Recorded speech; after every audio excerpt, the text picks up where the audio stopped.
যেহেতু কেন্দ্ৰীয় নমিনী পঞ্চায়ত গোটেই পঞ্চায়তখন আপোনালোকে ভ্ৰমণ কৰি আছে, ৰেলী কৰিছে, পদযাত্ৰা কৰিছে, ৰাজ্যৰ ফালৰ পৰা কেনেকুৱা সঁহাৰি পাইছে?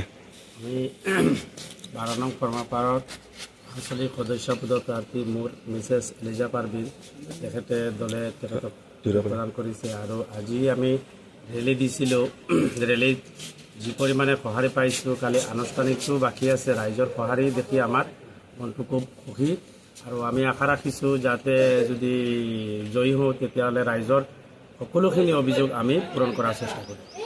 যেহেতু এইবাৰ নতুনকৈ আপোনালোক ৰাজনীতিত আহিছে, পূৰ্বে এইখন পঞ্চায়তত কি কাম হোৱা নাই বুলি ভাবে যে আপোনালোকে অনাগত সময়ত আপোনালোকে কৰিব? কি কাম মানে কি কাম হোৱাই নাই, যি কাম ধৰিছে সিহঁতে আদৰুৱা কৰি ৰাখি দিছে। প্ৰত্যেকটা এপি ফাণ্ডৰটো কোনো কামে মোৰ জনামতে মানে ক্লিয়াৰ হোৱা নাই আৰু চব চিটিং কাম হৈছে।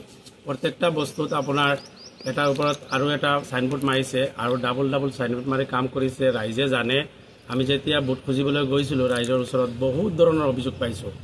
পৰাপক্ষত মানে সিহঁতে মানে এইবাৰ UDFত এনেকুৱা বঞ্চিত কৰিব যে কোনো তুলনাও নহয় আমাৰ লগত। কিমান ভোটত আপোনালোকে দিল ল'ব? আমাৰ আশা আমি কমচে কম ধৰক 1/3 মানে 4x3 ভাগ আমি পাম বুলি আমি আশাবাদী। 10খন ৱাৰ্ডত কিমান ভোট আছে? 10,312টা।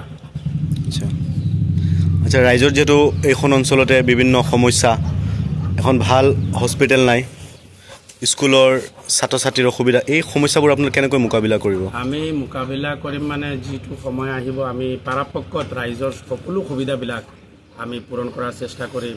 যেনেকুৱা হস্পিটেলৰ কাৰণে কিছুমান মানুহে আমাক কৈছে, যেতিয়া আমি ভোট খুজিবলৈ গৈছিলোঁ তেতিয়া তেখেতসকলে কৈছে যে আমাৰ যিটো আপোনাৰ সৰু হিচাপত যে গাঁৱে গাঁৱে আপোনাৰ হস্পিটেল হয়, তাত এজন চাৰ্জন লাগে, ধৰক ডেলিভাৰী কেছ বা কিছুমান আছে এইবিলাক সৰু সুৰা মানে ধৰক প্ৰব্লেম হ'লে পটককেতো আৰু ডাঙৰ হস্পিটেলত যাব নোৱাৰে।